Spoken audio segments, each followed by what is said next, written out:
мысалға алатын болсақ, частный сектор дейміз ғой, үйлерді, жеке үйлерді. Сол жеке үйлердің арасында мысалы олар газға ауытқу керек. Сол газды кіргізу бойынша қолдау көрсету. Оған қоса автокөліктер дейміз ғой, автокөліктердің мысалға задымление дейміз, Евро 5 стандартына сай болу бойынша оларға түсіндірме жұмыстарын жүргізу, катализаторларды алған болатын болса, оны қайттан қою керек екені бойынша, негізгі атмосфералық қануны тазалау бойынша. Енді эко-волонтерлік бойынша айтатын болсақ, қанша уже мен экология саласында 5 жыл болды ма жұмыс істеп жатқаныма, экология министрлігінен бастап қазір осы жобаны бастаған болатынбыз. Сол кезде қазір жас экопатрульді. Енді әр адам қазір волонтер бола алады да. Оған эко-волонтер болу үшін оған көп проблема емес та. Мысалы қазір әлемдегі көптеген экологиялық ахуалдарды көтеруге, оларды шешуге, ағаштарды отырғызу болса, мысалы әкімшілік сараптарынан Таза Қазақстан акциясы аясында біз айына мысалға 5.000-6.000 ағаштан отырғызып, ол ағаштарға біріншіден отырғызғаннан бөлек оларға күтім керек. Оған қоса мысалы ағаштарды отырғызған кездің өзінде де өзінің технологиялары бар. Технологиялар аясында біз қарайтын болсақ, мысалы ағашты отырғызасың ғой, оның өзінде кронасы бөлек болу керек. Кронаның мысалы басқа ағаштар қасында тұрса, олардың кронаның астында болмау керек. Ол бойынша айтатын болсақ, сондай бір өзінің изучать етуге болады ше. Оған қоса зооволонтерлік дейміз, мысалы зооволонтерлік бойынша қарайтын болсақ, көп бізде мысықтар, иттер мысалға ше қалып жатқан, оларды үйсіз қалып жатқан, соларға қолдау көрсетіп, көмек көрсетіп, өйткені көп адамдар өздерінің үй жануарларына мысалға алады да, оны ойыншық ретінде көреді да. Солар ойыншық емес, негізі ол тірі жәндіктер болғаны бойынша түсіндіру, мысалы ше, көмектесу оларға. Басқа жаңа үй табу дегендей ше, бізде приюттар бар Алматы қаласында, сол приюттармен біз тығыз байланысты жұмыс атқарамыз. Ол приюттардағы мысалы бір волонтерлар болған бізде былтыр. Үйшіктер салып ше, оларға тамақ алып келіп, не істеп, оларға көмек қолдау көрсететін, олармен ойнап жүре беретін. Оған қоса озеленение айтатын болсақ, қазір бізде үлкен жоба басталып жатыр, парктер шеруі. Енді республикалық акция ол бізде. Сол республикалық акция аясында сіздер мысалы өзіңіздің өңірлеріңізде мемлекеттік парктер бар ғой, мысалы бізде Алматы қаласында Іле Алатау национальный парк бар, мысалы ше, Алтын Емел бар, немесе басқа да парктер болатын болса, сіздер олармен байланыссаңыздар да болады, звондап. Оларда көптеген акциялар болады. Сол акцияларға қатысу бойынша өздеріңіз желанияларыңыз болса, оларға звондап қатыса аласыздар. Оған қоса әр аудан әкімдігіне қазір басталады бізде. Енді референдум бітті. Енді референдум біткен соң әкімдердің ең басты жұмысы ол бізде Таза Қазақстан бойынша сенбіліктерді өткізу, ағаштарды отырғызу болады. Соның аясында әкімдіктерінде өздерің мысалы инициативті топтарды ашатын болсаңыздар, әкімдіктерге барып осындай Таза Қазақстан акциясы бойынша осындай шаралар өткізгісі келеді десе, қолдау көрсетеді. Егер де қолдамайтын болса, енді бізде НВС-іміз бар, НВС-імізге звондап, енді бір нәрсе қылып қолдайды деген ойдамын енді.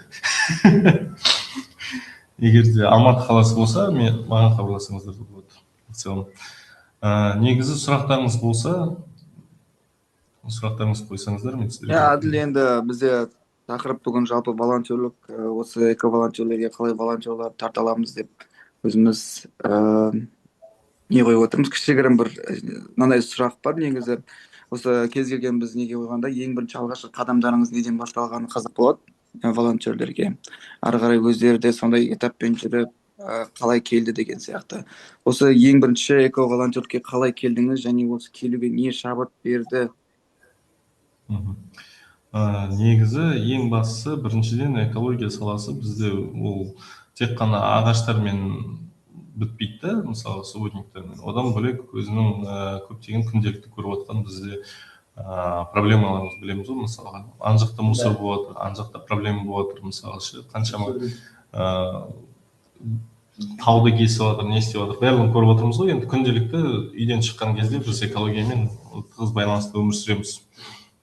Сондықтан да көрген соң біз бастадық, енді заңдарды қарап, оқып, инициативный группаны жинадық, соның аясында мысалы біз бастадық қой. тексеріп не істеп заң бойынша хаттар жазып осыны көріңдер, мынаны жөндеңдер, мынаны істеңдер, мынаны қойыңдар деп ше өзіміз соған қоса жай ғана мысалға мониторинг жасамай, мониторинг аясында жинап ол жерді тазалап орнына келтіріп сол бойынша мысалға эко-волонтер болу үшін саған инициативный группа керек емес. Мен соны түсіндім. Бізде Алматы қаласында бірнеше жігіттер бар, өздері тауда күнделікті өздері тауға барып серуендеуге барады да. Тауға серуендеуге барған кезде олар сразу же сол жерді жинап кетеді. Оған қоса мысалға алатын болсақ, бізде менің өзімнің бастаған бойынша мысалы ол бір 5-6 хаттан басталды. 1 жыл өтті, 2 жыл өтті, өзім экология саласының заңдарын оқыдым, департамент экология жұмыс істеп келдім. Одан кейін жас экопатрульді ашқан кезде біз басында кішігірім результаттарға жеттік, содан кейін көбейіп күніне 100 адам мониторинг жасап қаланың ішінде. Сол мониторингтің аясында былтыр қанша 36 свалка тауып, мысалға заңсыз қоқыс үйінділер дейміз ғой, свалкалар былай айтқанда. Соларды жинатқызып, аудан әкімдеріне штраф салып, оларды жөндеткізіп, оған қоса мусорный свалкаларды жөндеткізіп, жолды жөндеу бойынша хаттар жіберіп, солар жолдарды жөндеген уақыттарымыз да болды мысалы. Сол үшін менің айтатыным эко-волонтерлікке әр адам өзі үшін қосылу керек ше. Неге? Өйткені бізде адамдар өз өміріміздің, өз еліміздің жағдайы бойынша біз қарастыру керекпіз да. Өйткені күнделікті тұрмыс-тіршілік өзіміздің қосылғанымыз сол бойынша жұмыс істеу керек. Жалпы осы бізде көптеген жобаны жүзеге асырып жатыр Әділ мырза. Бастамаларды бастап жатырсыздар. Осы кезде осы эко-волонтерлік жалпы экология саласында жиі кездесетін сіздерде қандай қиындықтар, жалпы қандай жиі кездесетін қиындықтар бар, және де оны шешу кезде волонтерлар қандай рөл атқара алады? Рөл атқара алады дегенде, мысалға ағаш отырғызғанның өзінде ше, ол бір 100 ағаш, 2000 ағаш, 3000 ағаш отырғызған кезде, сол ағаштарды отырғызған кезде, мысалға көп адамдар өтірік ағаш отырғыза салады, шынға алатын болса ше. Мысалы, ағашты отырғызған адамдар болған шығар, оншақтың өзінің почвасы болады, сол почваның ішіне корневая система болады. Корневая системаны бұз жермеу керек та. Ол қалай тұр, солай отырғызу керек біріншіден. Өйткені ары қарай оның корневая системасы оларды сол жерден шығарып алып, оны не үшін скотчтайды. Скотчтаған кезде ол плотно тұру үшін, плотно тұрғанда сонымен тұрып, құмды салып, оны под выемкасын жасау керек мысалы. Көбінесе ол ағаштар бізде экологияда понятие бар, мысалы ағаш отырғызғанда. Ағаш отырғызған кезде мысалға бізде 20-10% атпат болады. Мысалы 1000 ағаш отырғыздың ба, 20-30-ы 200-100-і атпат болып өліп қалуы мүмкін ше. Ол не үшін болады? Ал әкімдіктің шараларына баратын болсаң, олардың атпады 100% болып кетуі мүмкін. Неге? Өйткені ол ағашты отырғызуды білмейтін адамдар мысалы көбінесе. И показуха оның бәрі көбінесе ше. Показуха дегеніміз не үшін? Мысалы сендер субботник ағашты отырғызуға барасыңдар ғой, әкімдік. Болсын біреулер ағаш отырғызып жатса. Ағаш отырғызасың, күшті иә. Содан кейін сендердің арттарынан келеді де, 1 сағаттан соң сол ағаштарды қайтадан шығарады да, нормально отырғызып қояды ше. Бөліп қалмас үшін. Сондықтан да ол ең күшті зат, мысалы, ол түсіндіру, мысалы ше, халықтың көбінесе волонтерларды шығаратынбыз өзіміз ағаш отырғызуға. Сол жерде ағаш отырғызған кезде халыққа көмектесіп, көрсетіп, осылай отырғызбаңыздар, былай шығарыңыздар, былай қойыңыздар деп ше, оған қарау керек, күтім керек. Ол ағаш отырғызғанда да ол тірі организм ғой негізі алатын болса. Өйткені тірі организм ол өліп қалуы мүмкін. Сол үшін соған қарап, қадағалау жасап, адамдарға түсіндіріп, ары қарай сол экокультураны жүргізуге болады. Ең күшті зат негізі эко-волонтерстводан бастайтын болсаңыздар. Жалпы осы соңғы 2-3 жылда осы Таза Қазақстан тұжырымдамасы басталды ғой, көптеген эко бастамалар, жаңағы жалпы сұрақтарыңызды қазір қоясыздар, мен бір сұрақ қоя салайын. Осы Таза Қазақстан акциясы жүргізіп жатыр. Белсенді түрде өңірлерде көптеген іс-шаралар, жаңағы Таза Қазақстан деп ораңдатып акциялар.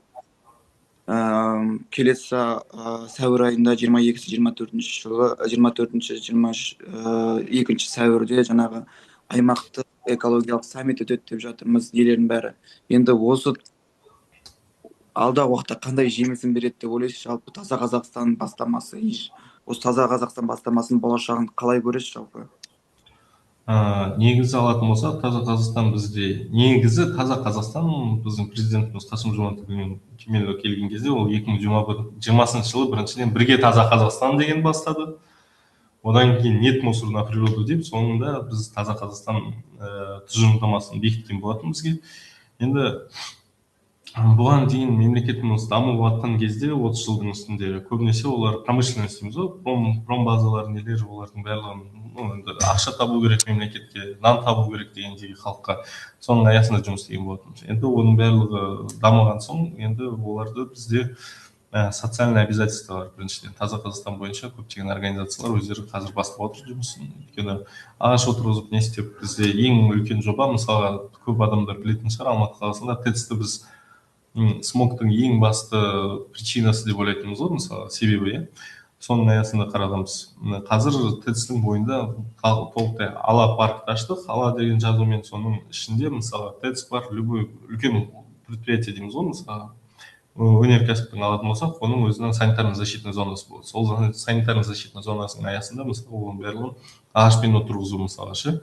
Енді экологияға, жағдайға жақсарту алып келеді деген ойдамын. Өйткені экомәдениетті халықтың арасында экомәдениетті түсіндіру, оларға оны жұқтырту, мысалы оның барлығын мысалы көбінесе қарайтын болсақ, Жапонның халқы болсын, Корея халқы болсын, басқа да мемлекеттерде бар. Ол жерде экомәдениет жақсы дамыған болатын, таза ұстап өзінің жерін баратын болсаң да әдемі болып тұрады, оларды барлығы тап-таза не істеп, өйткені ол әр халық өзінің тазалығы бойынша қаланың тазалығы, өзінің үйінің алдының тазалығын қатты қадағалайды.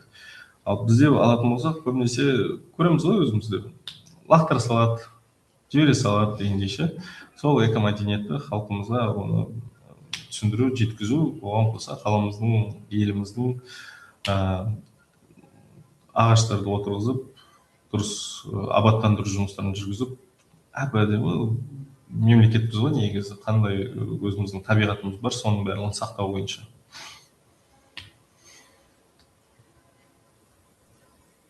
Жалпы сұрақтарыңыз болса, құрметті қатысушылар, қойсаңыздар болады. Кәмшат ханым, сіз сұрағым бар деп көтеріпсіз.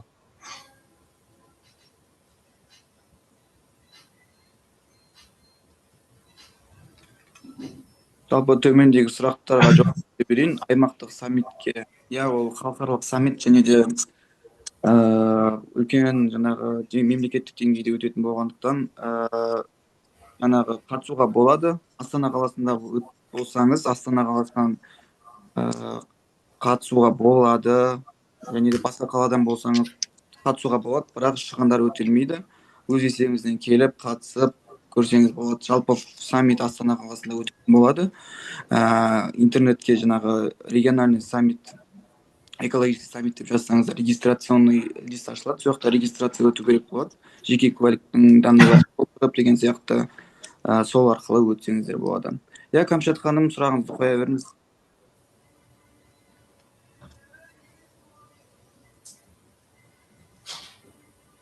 Экофутуризм жайлы. Бізде колледж ішінде экофутуризмді апталығы қосыпты. Студенттерге қалай дәріптеп, қалай жұмыс жасауға болады деген сұрақ қойыпты Әділ мырза.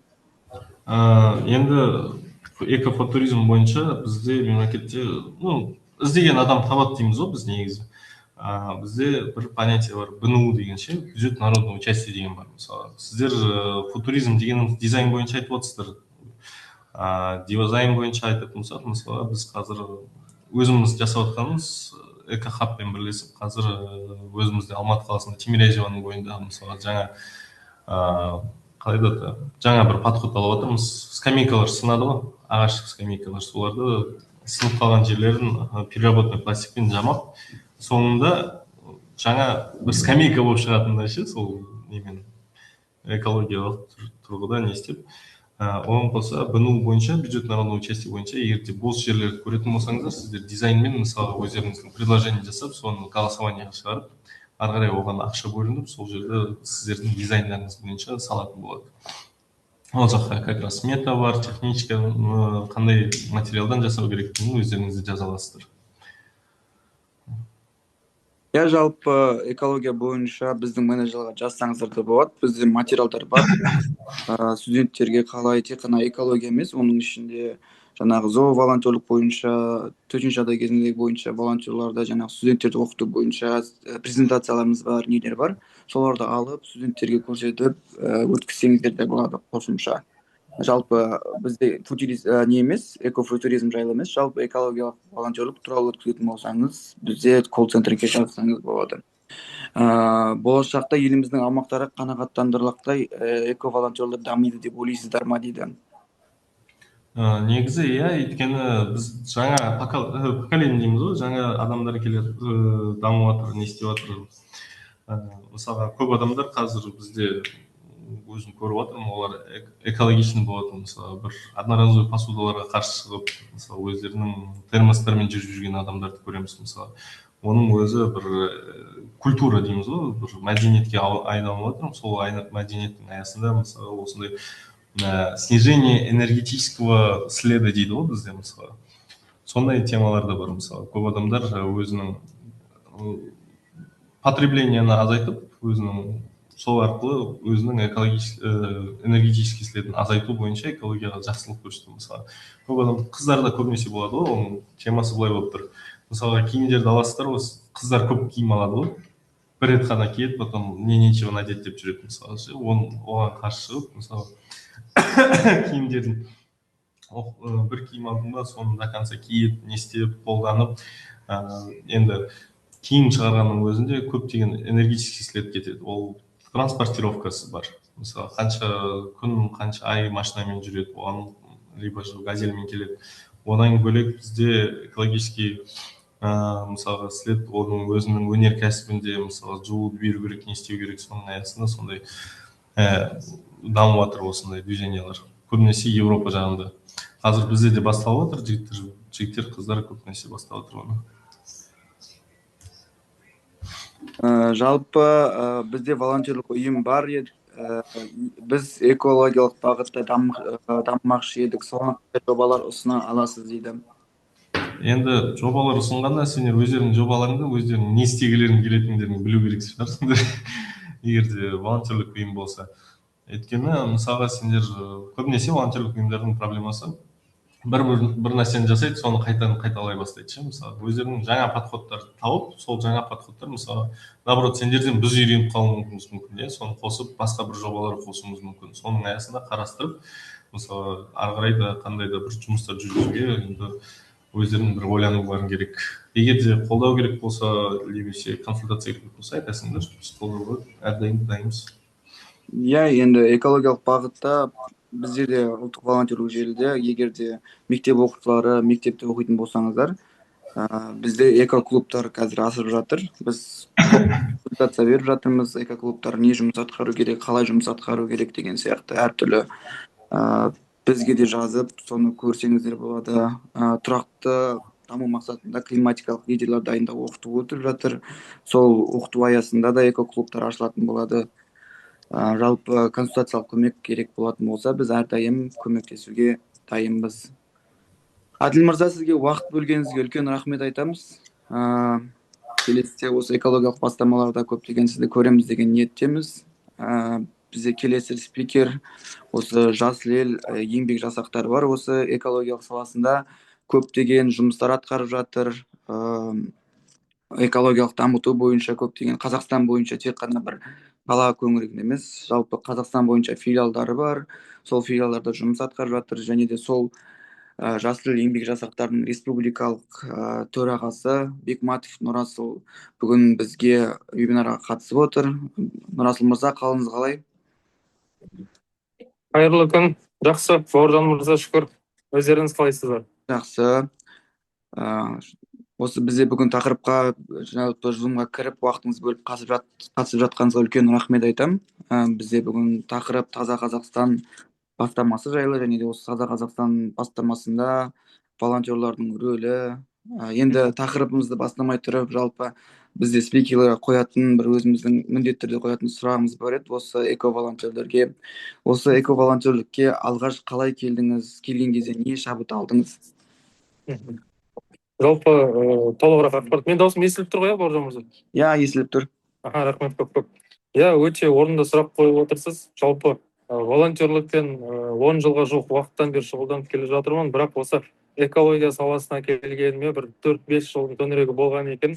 Өзім Қазақстанның республикасын білесіздер, барлық аймақтары, географиясы, ауа райы әртүрлі, соған байланысты тоқтала кетсем, мен өзім сол экологиялық аймақтардың біріне жататын Қызылорда облысынанмын. Біздің өңірде Арал ауданы бар. Аралдың қазір табаны тартылып, білесіздер, адамзатқа түрлі өзінің экологиялық жаңағы септігін, өзінің зиянын тигізіп жатыр. Сол салада, сол елде өскен азамат ретінде жалпы осы экология саласы өзімді ерекше алаңдатты. Өйткені Байқоңыр ғарыш айлағы бар, мына ауаның ластануы деген секілді. Жаңа мен алдында оған әріптесім сол Алматы қаласы бойынша таза ауаны қорғау жөніндегі штабтың жетекшісі Әділ мырза да өте мазмұнды, орынды сөздерді айтқан болатын, сізге өзінің жасап жатқан жұмыстары мен тәжірибелі кейстерін бөліскен тұғын. Сол секілді осы ең бірінші экологияға мен осы ауа мәселесі бойынша келіп қосылдым. Қалай ауаны жақсартуға болады, біз оған адамзат ретінде, сол елдің азаматы ретінде қалай үлес қосамыз деген секілді ойлардың барлығы туындатты. Осы ойлаған нәрселердің барлығы осы салаға алып келіпті. Бауыржан мырза, енді қазір осы республикалық штабтың жетекшісі ретінде жастар еңбек жасақтарын, жастарды осы жастардың еңбек жасақтарына тартуға, оларға жұмыс жасауға, өзінің ауылын, елді мекенін көгалдандыру, абаттандыру бағыттарына өзінің үлесін қосуға қазір жұмыстанып келе жатыр. Енді жыл сайын 35 мыңнан астам жас маусымдық жұмыспен қамтылады. Олар да осы табиғаттың, ауаның таза болуына, қоршаған ортаның таза болуына өздерінің үлестерін қосып жатыр. Менің алғашқы волонтерлік жолым осы жерден басталған. Рахмет. Жалпы жасыл ел деп жатырмыз, жасыл елдің жұмыстарын көріп жатырмыз. Әсіресе маусымдық жұмыс кездері, жалпы жасыл елдің сіздерде былайша айтқанда бір жасыл ел мен таза Қазақстан ұғымы бір қатарлас жүреді деп айтамыз ғой әрдайым. Осы жасыл елдің жалпы концепциясын, немен айналысатынын және де волонтерлерге не бере алады, жалпы Қазақстан бойынша қандай жұмыстар атқаратынын айтып кетсеңіз. Жақсы. Жалпы ұйым ретінде мемлекет басшысының бастамасымен басталған осы таза Қазақстан жалпы ұлттық бастамасына өзіміздің үлесімізді қосып жатырмыз. Биыл бастаманың басталғанына 2 жыл толады. Сол жылдың төңірегінде біз 2,5 мыңнан астам іс-шараны ұйымдастырыппыз осы экологиялық бағытта. Олардың ішінде волонтерлік жұмыстарымыз да бар. Бұған тікелей 70 мыңнан астам біздің мүшеміз, біздің жасақтың сарбаздары деп айтамыз өзіміз, қатысып оған белсенді түрде араласты. 46 мың тоннадан астам қоқыстар шығарса, 50 мыңнан астам ағаш отырғызды деген секілді. Бұл жалпы тек қана мынау бір ғана өңірдің, бір ғана аймақтың, Астананың ғана төңірегі емес, сонымен қатар бүкіл мынау 17 облыс пен 3 республикалық маңызы бар қалаларды толық қамтып жасап отыр. Енді бұл жердегі негізгі мақсат ол ең бірінші жастарды маусымдық жұмысқа тарту. Яғни көбінде білесіздер, Қазақстан Республикасының заңы бойынша 14 пен 35 жас аралығындағы азаматтар жастардың категориясына кіреді. Сондықтан біздің бағдарламада тікелей осы жастарға бағытталған, олардың жұмыспен қамтылуына, жазғы маусым, шілде, тамыз айларында көбісінде жаңағы жазғы демалыстар болады, каникулға шығады балалар. Сол уақыт аралығында еңбектенсін, жұмыс жасасын деп осы экологиялық науқандарға жастар белсенді түрде қатысып жатады. Енді жыл сайында бұл бағдарламаға қатысатын жастардың үлесі артып келе жатыр. Жастардың тарапынан да қызығушылықтарды байқаймыз. Оның ішінде жыл сайын осы бағдарламаны күтетін азаматтар бар. Ең бірінші айта кететін мәселе, құрамындағы жасақтың басым бөлігі ол әлеуметтік осал топтардың отбасыларына, көп балалы отбасыларына, аз қамтылған ата-аналарынан айырылған секілді балаларға негізгі басымдықтар берілді. Одан кейін қоғамда өздеріңіз білесіздер, ниет санаты деген түсінік бар. Жұмыс істемейтін, оқымайтын жастардың үлесі, сол үлесті төмендетуге, сол сандарды азайтуға, жастардың белгілі бір тобының әлеуметтенуіне осы жоба негізінен әрекет етіп жатыр. Енді көбінде бұл негізгі жасақтардан да бөлек экология саласы бойынша түрлі жобалар мен бағдарламаға қатысып өзіміздің үлесімізді қосамыз.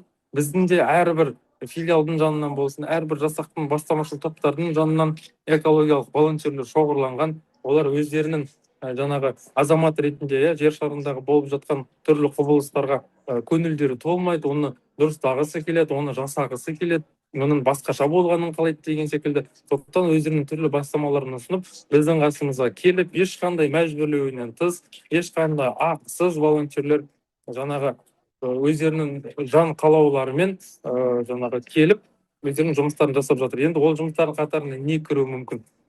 Жалпы жұмыстардың қатарына қарапайым ғана ағаш егу, орманды алқапқа айналдырамыз, қазір жасыл Қазақстанды құрамыз деген сияқты өзіміздің ұрандарымызды айтып жатырмыз ғой. Енді бұл жерде ең бірінші ағаштарды отырғызу, қоқыстарды жинау, сенбіліктерге қатысу, немесе экологиялық ағартушылық жұмыстарды жүргізу. Біз көбінде осындай алаңдарды айтамыз. Біздің қатарымызға қосылғысы келетін азаматтар бар болса, қосылсын, көрсін, қасымызда жүрсін, білсін, үйренсін, ертең ол да өзі секілді жастардың басын қоса алатын, экологияға шынымен де жаны ашитын азаматтардың біріктіріп, олармен бірге түрлі бағдарламалар, жобаларды іске асырып, жақсы тәжірибелі кейстарды шығарғаны ол өзімізге керек. Сол секілді біз айтамыз, көп тек қана мен жаңада бір кездесуден сараптамалық алаңнан шығып келе жатырмын, сол жерде де көтердім. Республикалық жастар ұйымдары, үкіметтік емес ұйымдар, волонтерлік ұйымдар барлығының негізгі жаңағы салаларына қарамастан міндетті түрде экология саласы олардың жауапкершілігінде болуы керек. Өйткені барлығының аспаны бір, барлығының тұрғылып жатқан жаңағы басып жүрген жері бір. Сондықтан олар өздерінің жұмыстарына міндетті түрде экология саласындағы стандарттарды енгізуі керек. Жасыл кеңсе жобасына қатысуы керек. Қарапайым ғана қоқыстарды өздерінің кеңселерінен сұрыптап тастау мәдениетін үйренуіміз керек деген секілді. Біз көбінде өзге елдердің кейстарын аламыз, өзімізге ұсынамыз, бірақ ол нәрсені жасауға келген кезде сәл шорқақтанып қаламыз. Кейбір азаматтардың пікірі бар, экология мәселесі болса, онымен тек қана экологтар араласуы керек. Онымен тек қана экологиямен айналысатын жастар ұйымдары ғана соның іс-шараларының басы-қасында жүру керек, немесе эко-волонтерларға ғана керек сияқты бұл нәрсе. Бірақ бұл өте қате пікір. Біз сол жансақ пікірдің алдын алып, осындай бүкіл азаматтардың, жалпы халықтың санасын оятуда, санасының, ойының, пікірінің таза болуына өзіміздің үлесімізді қосып, жан-жағымызға тартып, сол жұмыстардың барлығын бірге жасауымыз керек. Оны бөлек-бөлек әр жан-жақтан бас көтере беруге болмайды. Сәйкесінше көбісі ойлап, тек қана мемлекеттік қана қызметкерлер, әкімдіктердің қызметкерлеріне ғана керек сияқты. Ал көбісі ойлап, халық бізге ғана керек, жастар бізге ғана керек деген сияқты. Жоқ, барлығына қажет. Біздің егер бір шекарада кездессек, барымыз бір шекарадан шегенделіп шықсақ, онда ол белгілі бір нәтижелер беруі мүмкін. Дұрыс айтасыз. Енді Нұрасыл мырза осындай жұмыстар атқарып жатқан кезде волонтерлармен жұмыс арасында немесе басқа да жалпы эко-волонтер ретінде жаңағы қандай қиындықтар туындайды жалпы өздеріңіз жобаларыңызды жүзеге асыру барысында немесе там жұмыстар барысында әртүрлі қандай қиындықтар туындайды эко-волонтер ретінде? Ол жерде айналып келгенде біз жұмыс жасаған кезде әр уақытта волонтерлердің жастарының еңбегіне, олардың еңбек дағдыларының дамуына өзіміздің үлесімізді қосқымыз келеді. Ол жерде мәселе бар, бір жердегі қоқысты жинап қайтуда емес, немесе ағаш егіп қайтуда емес. Ол азаматтың өздігінен, өзінің жан қалауымен, қолымен бір нәрсені шынайы жан дүниесімен жасауы. Ең бірінші қиындықтардың қатарына ол мынау кейбір азаматтарымыз бар, енді бәріне топырақ шашпаймыз, бірақ экологиялық санасы төмен, ол нәрсеге бейжай қарайтын азаматтарымыз бар. Бізді шынымен де ашуландыратын, сәйкесінше біздің волонтерлер бар, бір экологиялық акцияларды, тимбилдингтарды жасап жатып, ол жер шашылған жерлерді тазалап, жинап жатса, керісінше екінші күн, үшінші күн сол жерлерді қайтадан шашып кететін, ескертулерге аса қатты мән бермейтін, қоқыстарды тек қана өзімнің ауламнан шықса болды, ары қарай көшемнен бәрі, қаламнан бәрі шашып жата берсе болды деген сияқты түсініктер қалыптасып қалған. Мұндай нәрсе болмауы керек. Жастар да ол нәрсенің барлығын жинай беруге міндетті емес. Мейлі шашылған қоқыс жиналар, тағы да басқа істелер, бірақ бұл жерде сана өзгермей, белгілі бір өзгерістерге біздің келуіміз қиын. Сондықтан әр уақыттағы біздің ең бірінші күресетін нәрсеміз ол әр азаматтың санасымен күресеміз. Біз осы вебинарға қатысып отқан азаматтар тастамаса, олардың жақындары тастамаса, сөйтіп біз бір-бірімізбен жаңағы байланысып сол нәрсені ары қарай алып кететін болсақ, онда расымен де ол біздің үлкен жетістігіміз. Оны қайтадан өңдеуге беріп жатсақ, шынымен де одан қайтадан пайдаланатын бұйымдар жасап өзімізге қайта ұсынып жатса, онда біздің ауамыз да, біздің табиғатымыз да таза болады. Көбіміз ойлайды, мен жаңа айттым ғой, үйден шығарып тастасам болды, қалтамнан шығарып тастасам болды, сөмкемнен тастасам болды деп. Бірақ оның көшеде жататынымен ешкім шаруасы жоқ. Ол пластикалық бөтелкелер, шыны бөтелкелер, қағаздар, ол қар емес қой. Күн жылыса еріп кететін, су емес, ауаның құрамына араласып ұшып кететін деген секілді. Оны екінші адам келіп алмаса, ол сол жерде жата береді. Оның шіру уақыты да өте ұзақ уақытты алады. Сондықтан ол нәрсенің барлығы біз шынайы түсінуіміз керек, бізге қатты әсерін тигізеді. Нұрасыл мырза, бізде сұрақтар туындап жатыр. Жалпы жасыл елге қалай қосылсақ болады деген. Осы туралы кішігірім ақпарат бере кетсеңіз, қалай республика басқа қалада болсын, мысалы Ақтөбе қаласы дейік, немесе әртүрлі қалай жалпы жасыл елге кіруге болады, маусымдық жұмыстарға қалай тіркелуге болады деген сияқты сұраққа жауап бере кетсеңіз. Өте қатты қуаныштымыз бұл салаға қызығушылық білдіретін жастар үшін. Жалпы республикалық деңгейде маусым, шілде, тамыз айларына негізгі фокус қойылады, негізгі жұмыс уақыттары сол айлардың аралығында. Бірақ кейбір өңірлеріміз бар, наурыздан бастап, сәуірден бастап, тамызбен тоқтамай, сонымен қатар қыркүйектен асып қазан, қарашаға дейін жұмыс жасайтын өңірлер бар. Ең бірінші, сіздер әлеуметтік желіде жасыл ел KZ Instagram парақшасы бар, жасыл елдің ресми Instagram аккаунты, соған кіріңіздер, оның подписки бөлімін қарасаңыздар, бүкіл өңірдің жасыл елдің жасақтарының Instagram парақшалары бар. Соған кіріп, жазып, көрсетілген номерлер хабарлассаңыздар болады. Астана қаласынан болсаңыздар, егер мен өзіміздің республикалық штаб Астана қаласында орналасқан, келіп, кеңсеге өздеріңізге берілетін жаңағы волонтер болып, өздеріңіздің жұмыстарын жасауға да бірге волонтер ретінде қызмет етсеңіздер болады біздің қатарымызда. Жалпы сол негізге ешқандай шектеу қойылмайды, барлығына талап бірдей. Әлеуметтік желілерге, бұқаралық ақпарат құралдарына ақпараттар жарияланады. Сол сәттен бастап мүмкіндігінше ертерек тіркеліп үлгерсеңіздер, онда сіздерді жұмысқа шақырады. Ал үлгере алмай қалсаңыздар, кейбір өңірлеріміз бар, жастар өте қатты белсенді, барлығы сол жарияланған уақытын тағатсыздана күтеді. Олар өтінімді бір сәтте толтырып тастайды. Бірнеше сағаттар кетуі мүмкін, мыңдаған вакансиялық орындарға деген секілді. Сондықтан бізде түсінік бар, кім бірінші тіркеледі, сол жұмыс жасайды, соларға басымдылық беріледі деген секілді. Жас бойынша қанша жастан бастап қатыса алады жалпы? 14 пен 35 жас аралығындағы жас болсаңыз, міндетті түрде қатыса аласыз. Кейбір өңірлеріміз бар, арнайы ережелерге сәйкес олар 16 жастан бастап жасайды. Бірақ кәмелеттік жасқа толмаған жастар міндетті түрде ата-анасының келісімі арқылы ғана жұмыстарын жасайды. Егер ата-анасының келісімі болмаса, оған жұмыс істеуге рұқсат берілмейді. 18 жасқа толған болса, оны өзінің шешім қабылдауына жаңа мүмкіндік беріледі, өзінің шешімі бойынша жұмыс жасайды. Рахмет, Нұрасыл мырза. Осы Таза Қазақстан бастамасының болашағын қалай көресіз? Осы көптеген жұмыстар атқарылып жатыр соңғы 3-4 жылда. Таза Қазақстан ұранымен жақсы жұмыстар атқарылып жатыр. Осы нәтижесін береді деп ойлайсыз ба? Егер біз азамат ретінде мемлекет басшысының идеясымен, мемлекет басшысының өзінің тікелей бастамасымен оған әр уақытта көңіл бөліп отқанын біз қазіргі уақытта байқап отырмыз. Егер сол нәрсеге біз енді еліміздегі бірінші адам сол нәрсені бастап, бүкіл азаматты шақырып отқаннан кейін оған қосылып, оған әрекет ету біздің міндетіміз деп есептеймін.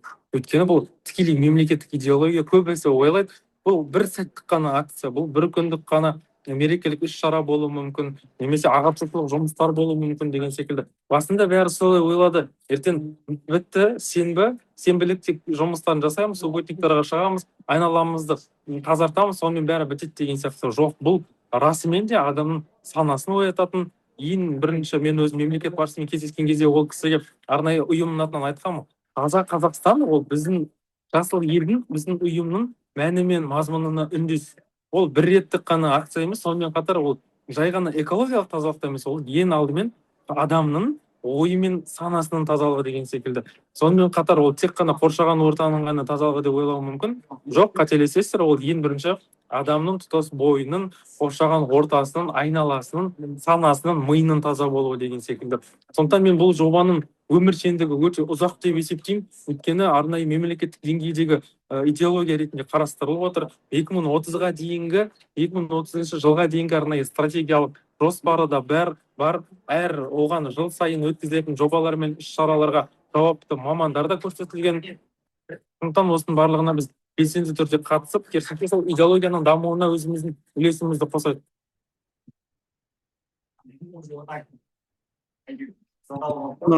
Дұрыс айтады. Енді жалпы осы эко-волонтерлік әр адам өзі жасай алатын 3 қарапайым эко-әдет айтып кетсеңіз, осы біздің волонтерлерге, осы кішігірім болсын, өздерінің үлестерін қосу үшін. Жалпы мен жастардың арасындағы осындай бір кездесулерде болсын, онлайн офлайн жиындарда кездесіп қалғанда әр уақытта айтатыным, ең бірінші қиын емес нәрсе біздің қолымыздан келетін, біреудің ақша беріп немесе ақша төлеп біреуді ақша алып істемейтін нәрсе, бір ғана нәрсе, ол қарапайым ғана қоқыстарды сұрыптап тастау. Үй жағдайында оған ешкім сіздерге кедергі емес, қарапайым ғана 3 пластик, жаңағы 3 коробканы алыңыз, картоннан жасалған, немесе 3 полиэтилен пакетті алыңыз, соған қағаздарды бөлек, шыналарды бөлек, пластикалық бөтелкелерді бөліп тастаңыз. Ол ертең үлкен болып жиналады, сосын сіз ойлайсыз, мен мынаны далаға тастап жүргенде не болатын еді деген сияқты ойлар пайда болады. Осы өте жақсы. Екіншісі, ол міндетті түрде осы экологиялық бастамаларды әрбір өзіңіздің жанұяныздағы отбасыға түсіндіріп шығыңыз. Мейлі басында сізге көнбер, келіспер, бірақ сіз өзіңіздің әрекетіңізді жасап көріңіз. Расымен де, үшіншіден, әрбір азаматтың өзіңіздің жақыныңызға, достарыңызға, өздеріңіздің қастарыңызда ылғи болатын адамдарға осы экологиялық мәдениетті қалыптастыруға өзіңіздің үлесіңізді қосу үшін жаңағы айтып ағартушылық жұмыстарыңызды жүргізіңіз. Өйткені біз мейлі бір адам айтуы мүмкін, 10 адам айтуы мүмкін, 100 адам айтуы мүмкін, бірақ біз белгілі бір нәтижелерге жетуіміз қажет болса, онда міндетті түрде осындай бір кішігірім ғана әрекеттерден бастауымыз керек. Көп адамдар ойлайды, бізге өзгеріс бір ғана сәтте келеді. Бір ғана идеологияның аясында тұтастай Қазақстан таза болып кетеді деп. Бірінші ұзақ мерзімді нәтижелерге қол жеткізгеніміз жақсы, ол керемет. Бірақ ары қарай біздің санамыздың таза болуына, ары қарайғы біздің әрекетіміздің таза болуы осының негізі болуы керек. Бұл ұзақ мерзімді нәтиже. Бұған қол жеткізу үшін біз бірталай уақыт еңбек етуіміз керек. Осындай вебинарлардың миллионын жасауымыз керек. Өсіп келе жатқан ұрпақтың барлығының санасына кіру үшін қайта түсіндіру керек, айту керек, үлгі көрсету керек. Сонда ғана біз енді қазір аға буын өкілдері мүмкін дұрыс түсінбеуі мүмкін, олар идеологияның толық мәнін, идеясын түсінбеуі мүмкін. Жақсы, уақыт өтер, бірақ өсіп келе жатқан жаңа жас буын менің түсінігімде дәл осындай дағдыларды сіңіруіміз керек. Сізбен біз ретінде әрекет етіп жұмыс жасайтын бар болсақ, онда біз 15-20 жылдың көлемінде сана, экологиялық тұрғыдан сана, экологиялық мәдениеті бойында бар ұрпақтың буынын қалыптастырып аламыз. Осыған мән бергеніміз дұрыс. Нұрасыл мырза, үлкен рахмет. Жалпы таза Қазақстан экологиялық волонтерлік дейміз. Жалпы волонтерлік он кездері бір қатты дамып келіп, көрнекті бір несі ғана бір қабылданған да волонтерлік деген ұғым ерекше орын алып, ұғым бөлек ұғым ретінде енгізіліп отыр. Бұл дегеніміз уақытта осы волонтерлік болсын, саласы болсын, ары қарай жүзеге одан сайын қарқынды дамып бір белгісі. Енді лагерлер бойынша сұрақ қойыпты, сіздерде бір лагерлер бола ма экологиялық деп? Немесе бір жас елдің Шымкенттік штабы, Шымкент қаласынан екен сұрақ. Шымкент қаласында бір лагерлер, эко-волонтерлік шаралар бола ма деп? Енді тікелей өзіміздің ұйымның жоспарына сәйкес, қазір енді біз тамыз айына жоспарлап жатырмыз. Ол бірақ Шымкент қаласында болмайды, республикалық деңгейде экологиялық волонтерлердің басын қосатын, арнайы бұған жобамызға қызығушылық танытып отырған ұйымдар да бар. Сол ұйымдармен бірге мүмкін іске асырып қаламыз. Әзірге біздің жоспарымыз отыр. Иә, құрметті қатысушылар, бізде егер де өздеріңіздің қалаларыңызда, өңірлеріңізде же жасыл елге қатысқыларыңыз келсе, немесе жалпы волонтерлік акцияларға қатысқыларыңыз келсе, жасыл елдің штабына жазсаңыздар болады. Сонымен қатар бізде әр аймақта ұлттық волонтер курировать ететін волонтерлік фронт офистер бар. Әр қалада өздері экологиялық форумды, жалпы волонтерлік форумдар өтіп отырады. Оның Шымкент қаласында да өтеді. Шымкент қаласында былтыр жаз айында демалыс орталығында экологиялық волонтерлар форум болған деген сияқты. Әр қалада өздерінің осындай экологиялық болмаса да бір волонтерлік салада жалпы шаралар өтіп отырады. Сол біздің колл-центр арқылы 708 706 42 немесе казvolonter.kz-ге жазу арқылы сол фронт офистердің нөмірлерін ала аласыздар, және де солардың да шараларына белсенді қатыса аласыздар. Нұрасыл мырза, сізге үлкен рахмет, уақытыңызды бөліп келгеніңіз үшін, қатысқаныңыз үшін.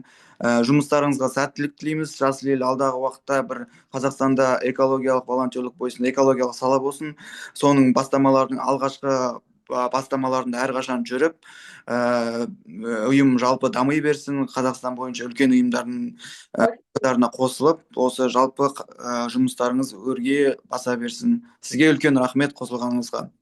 Рахмет көп. Рахмет сіздерге де, жобаларыңызға, жұмыстарыңызға тек қана сәттіліктер тілейміз. Бір ғана нәрсе айтқым келеді, экологиялық мәдениет ол тек қана бізден басталады.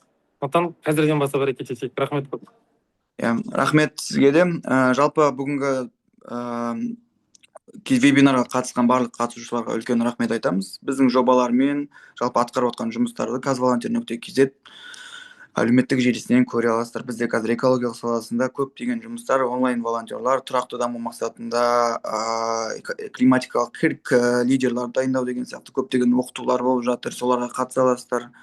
Жақында көп республикалық акцияларды бастаймыз, соларға қатыса аласыздар. Біздің әлеуметтік желіге белсенді болып, әлеуметтік желіге подписать етіп, сол әрқашан қарап жүріңіздер. Барлық жаңалықтар сол жаққа шығып отырады.